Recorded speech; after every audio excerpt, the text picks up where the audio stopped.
Alright, so today I'm back with yet another chapter review, and today we will go over chapter 239, which is insane, so be sure to stick till the end because you don't want to miss it. Anyway, I'm gonna stop talking and let's get right into the chapter.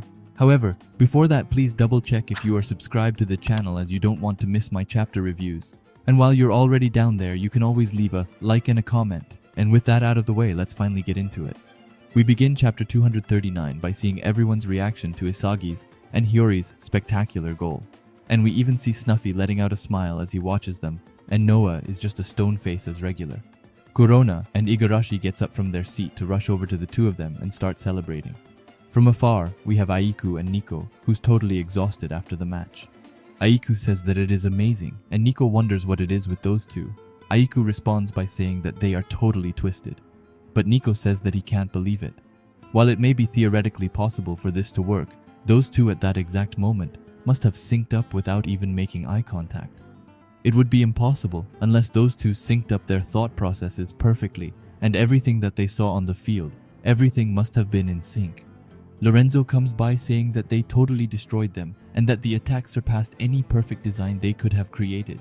He calls it a risky gamble, but for them to pull it off in this do-or-die situation, you gotta just tip your cap off to those freaks, and says that they definitely without a doubt were the heroes of this game. But that's not all, as he also admits that that goal alone was worth at least 100 million.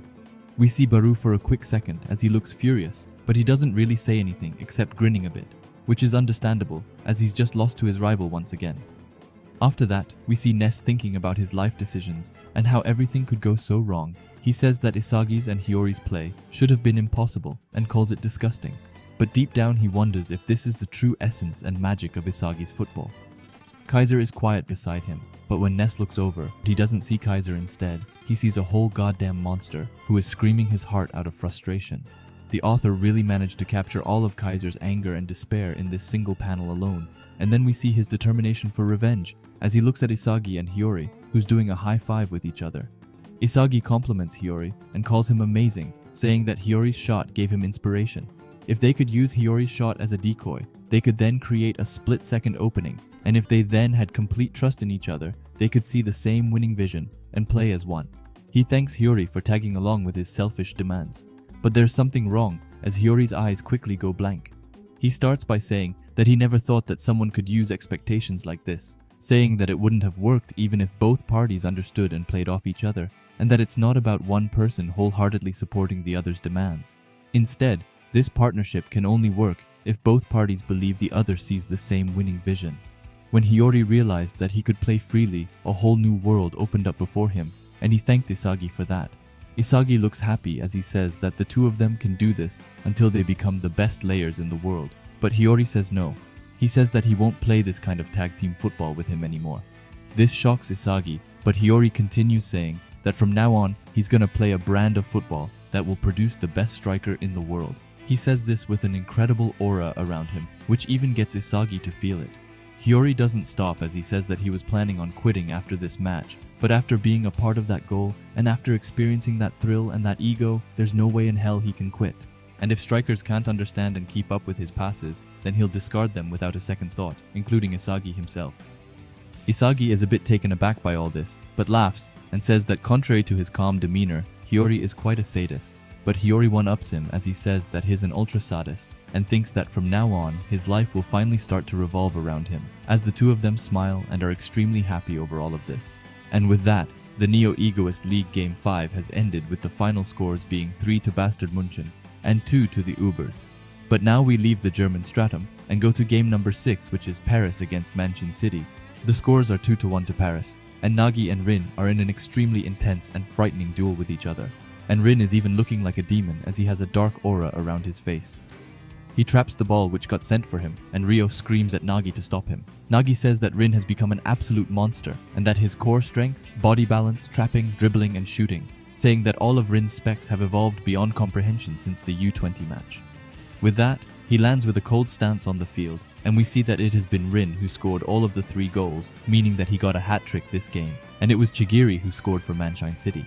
Anyway, Rin is looking more furious and just threatening than I've ever seen him, as he says that Isagi will have to prepare himself as Rin is going to fucking destroy him, which is just insane and mind-blowing at the same time.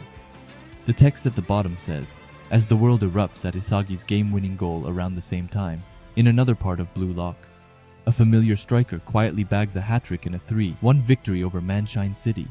As an evolved Rin single-handedly destroys Manshine City, his next target is Isagi. Coming soon, the fateful showdown between these two rivals. And that whole sentence just sounds so goddamn cool. Like, just the line "fateful showdown between these two rivals" is making me excited. The next chapter is going to be called Triple Jump Up. Now, I don't really have any speculation as to what that could mean, except that maybe Isagi will go up 3 steps in the offerings. However, that would mean that he would go all the way up to 1st place due to him being on 4th place right now. Now, I could definitely see that happening, as he had an incredible performance this game, and honestly kind of deserves it. But I'm a bit doubtful about it, as Baru already had 50 million more than him, and on top of that, scored 2 new wonder goals, and I don't know if Isagi deserves to be above him right now. Not to mention Rin, who will definitely skyrocket due to his hat-trick performance just now.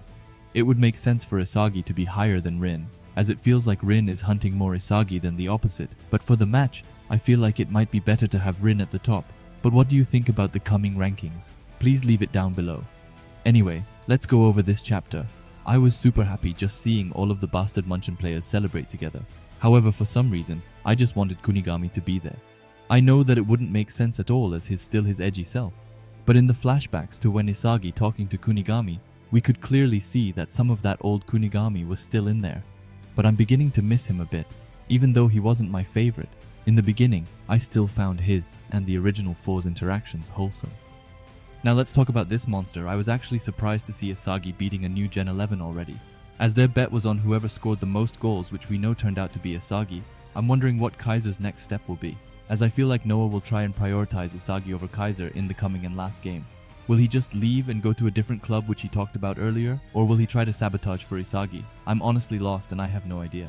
I was also surprised to see Hioir so fired up. I'm incredibly happy to see him not quitting football anymore, but I couldn't see him becoming so immersed in it and evolving such a greedy and sadistic ego. Like, bro doesn't care who it is, but if you can't handle his passes, then he will straight up discard them, and honestly, I respect it fully. It's definitely his time to finally live for himself, and not anyone else. He's not supposed to follow what others tell him anymore, as at the end of the day, he is his own man, and he can finally show that now. And speaking of egos, just look at Rin. I don't know what has happened, but he's so different. Everything from his aura, and just him overall has changed. And I'm really excited to see it, as Nagi's statement has really hyped me up. When he said that all of Rin's specs had leveled up beyond comprehension, it really got me excited about the next match. And I hate that we will probably have to wait a couple weeks or months to see it beginning, but it is what it is. But yeah, this is just my thoughts on it, and please leave your thoughts and theories down in the comments, as I love reading them. If you like Blue Lock and videos like this, then I would highly suggest you subscribe to this channel, and while you are at it, leave a comment and a like, as it helps out with the algorithm a ton. And if you are curious to see another video of mine, then please watch the video which will be popping up on the screen now. Anyway, thanks for watching, and have a great day. Bye.